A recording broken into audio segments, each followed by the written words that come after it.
वो शॉकिंग थी सबके लिए, पूरे परिवार के लिए और आम जनता के लिए। और तब बहुत ज़्यादा शॉकिंग है कि मुख्तार अंसारी ने खुद कहा कि उसको जहर दिया जा रहा है, और वही बात सामने आई। हमें उम्मीद है कि सरकार सच्चाई सामने लाएगी और परिवार को न्याय मिलेगा।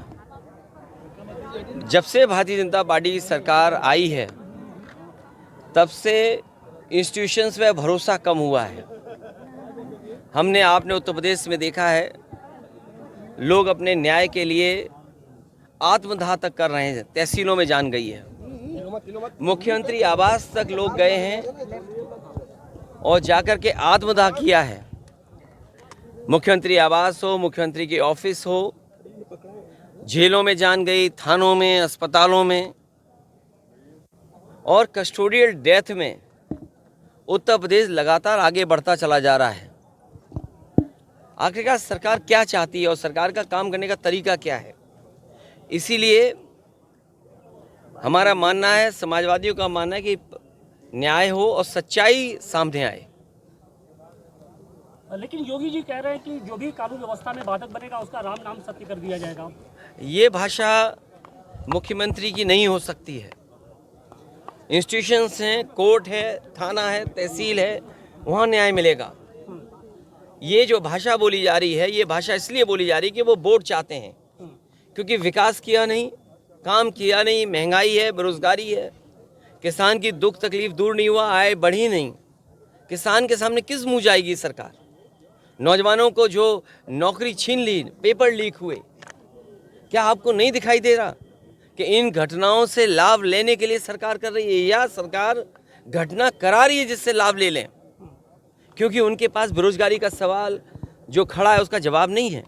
क्या पेपर नहीं लीक नहीं हुए? कोई सरकार ये बता दे इतने पेपर लीक हुए हों। 1, 2, 3, 4 पेपर नहीं, 9, 10 पेपर लीक हुए कि नौजवानों को क्या जवाब दोगे आप? मैं इनके भाषण सुन रहा हूँ, पेपर लीक पर क्या बोल रहे हैं, बेरोजगारी पे क्या बोल रहे हैं, अग्निवीर का जवाब क्या है इनके पास? इसलिए जानबूझ करके सरकार समाज में खाई बनी रहे, जाति धर्म दूरियां बनाए रखे जिससे वोट का लाभ लिया जा सके। ओवैसी साहब यहाँ पर आए थे, उन्होंने कहा कि देखिए हम तो आ गए लेकिन अखिलेश यादव अभी वो नहीं पहुंचे। मैं इन बातों में नहीं उलझना चाहता हूँ।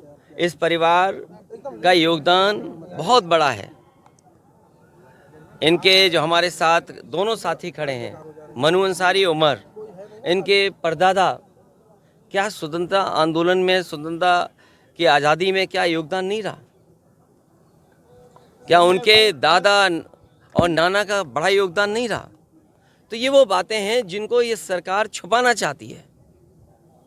उनकी पूरी शख्सियत को किस तरीके से देखते हैं? इस प्रतिष्ठित परिवार के तहत हमारा ये कहना है सर कि अभी बहुत सारे लोगों ने, यहाँ तक कि उत्तर प्रदेश प्रशासन और भारत प्रशासन ने यह कहा कि मैंने 5 बार विधायक रह चुके हमारे माननीय मुख्तार अंसारी जी, और लोगों ने माफिया और तमाम तरह की चीज़ों से कहा। इस पे आपका क्या कहना है सर? कभी कभी दूर बैठे लोग छवि नहीं पहचान पाते हैं, जब ज़मीन पर पहुंचते तो छवि जानी जाती है। जो छवि दिखाई गई है वो छवि नहीं थी। परिवार के कितने सदस्य रहे हैं, जैसा मैंने कहा कि आपने मुख्तार अंसारी नाम लिया, उनके दादा, उनके नाना का योगदान क्या देश की आज़ादी में नहीं रहा? किन परिस्थितियों में, किन वजह से चीज़ें बदली, लेकिन समाज और परिवार, और खासकर ये परिवार आज भी गरीबों के दुख दर्द में शामिल है।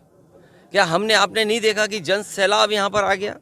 वो लोग जिन्होंने यहाँ पर परिवार के साथ खड़े होकर के ये बताया कि वे परिवार के साथ हैं। क्या प्रशासन नहीं भेदभाव कर रहा था? क्या सरकार भेदभाव नहीं कर रही थी? आप, हम जितने लोग हैं, क्या हम ये स्वीकार कर लेंगे कि नेचुरल डेथ थी? क्या आम जनमानस में ये भावना नहीं है कि कुछ सरकार छिपा रही है? और रशिया में क्या एक लीडर ऑपोजिशन को जहर देकर नहीं मारा गया? रशिया में नहीं मारा गया क्या? कितने लोगों की जान चली गई? रशिया में अभी लीडर ऑपोजिशन को इसी तरह जेल में रख करके, और जेल में नहीं जहर दे दिया गया। आप सोचो, भारत सरकार पे आरोप है लगा क्या आप हमारे देश में हत्या करा रहे हो? क्या कनाडा के प्राइम मिनिस्टर ने भारत पर आरोप नहीं लगाया? क्या अमेरिका में आपने जिसको सुपारी दी थी वो नहीं पकड़ा गया? एक अधिकारी और एक व्यापारी मिलकर के एक हत्या कराना चाहते थे अमेरिका में, वो व्यापारी क्या जेल में नहीं है? सोचो आप, क्या कल्पना करोगे आप? भारतीय जनता पार्टी जो कहती है हम विश्व गुरु बनने जा रहे हैं, हम विकसित भारत बनेंगे, क्या विकसित भारत की यही डेफिनेशन होगी कि हम दूसरे देश में जाकर के हत्या करा देंगे? क्या भारत पे हत्या का आरोप नहीं है? एक व्यापारी, उसने $1,00,000 देने की बात की और हत्या कराने की प्रयास किया, दूसरे देश में पकड़ा गया, जेल में है। भारत सरकार का अधिकारी शामिल था। क्या कनाडा के प्राइम मिनिस्टर ने भारत सरकार पर आरोप नहीं लगाया? क्या रूस जैसा पड़ोसी देश में क्या एक लीडर ऑपोजिशन की नहीं जेल में हत्या हो गई? इन बातों को सब जानते हैं आप। तो क्या हम जो विपक्ष के लोग हैं शक कर रहे हैं सरकार पे, तो क्या गलत कर रहे हैं हम लोग? मुख्तार अंसारी साहब की शख्सियत को किस तरीके से आप देखते हैं? जनता में रहे, जनता की सेवा की, उसी का परिणाम ये था कि इतनी बार वो विधायक चुने गए। जो व्यक्ति इतने वर्षों जेल रहा हो, उसके बाद भी जनता जिता रही हो, तो इसका मतलब परिवार और उस व्यक्ति ने जनता के बीच में रह करके उसका दुख दर्द बांटा है। और मैं समझता हूँ पत्रकार साथी जो सवाल पूछ रहे हैं, वो सोशल मीडिया का ज़माना है, आज वो तमाम स्टोरीज़ वहाँ पर हैं कि किस तरीके से परिवार ने लोगों के बीच काम किया, उनके दुख दर्द में शामिल रहे हैं। लोकतंत्र में जो जनता का दुख दर्द नहीं बांटता, दुख दर्द में नहीं खड़ा होता, उसके साथ जनता भी नहीं खड़ी होती है। और वो जिस दिन खबर सुनी लोगों ने और आज तक जिस तरीके से परिवार से लोग जुड़ रहे हैं, ये बताता है कि परिवार के लोग जनता के बीच में रह करके उनके दुख दर्द को समझते हैं। केशव प्रसाद मौर्य का भी एक बयान है आज सुबह आया कि समाजवादी पार्टी हमेशा गुंडे माफियाओं के साथ देती है। उनसे बड़ा गुंडा कौन हो सकता है? आप अगर गुंडे की तस्वीर देखोगे तो उनकी भी लगा दो एक तस्वीर। ये कोई बात हुई? अगर डिप्टी सीएम ये बात कर रहे हों, एक डिप्टी सीएम की भाषा ये हो, इसीलिए मैंने कहा एक मुख्यमंत्री और डिप्टी सीएम की भाषा ये नहीं हो सकती।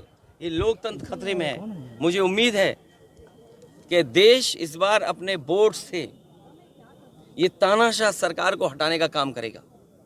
ये तानाशाह सरकार हटेगी और अग्निवीर जैसी व्यवस्था, ये जो जवान खड़े हैं वर्दी में, मैं कह के जा रहा हूँ, बीजेपी दोबारा आ गई तो इनके 4 साल की नौकरी होगी पुलिस पीएससी वालों की। अभी तो फौज की नौकरी की है ना 4 साल की।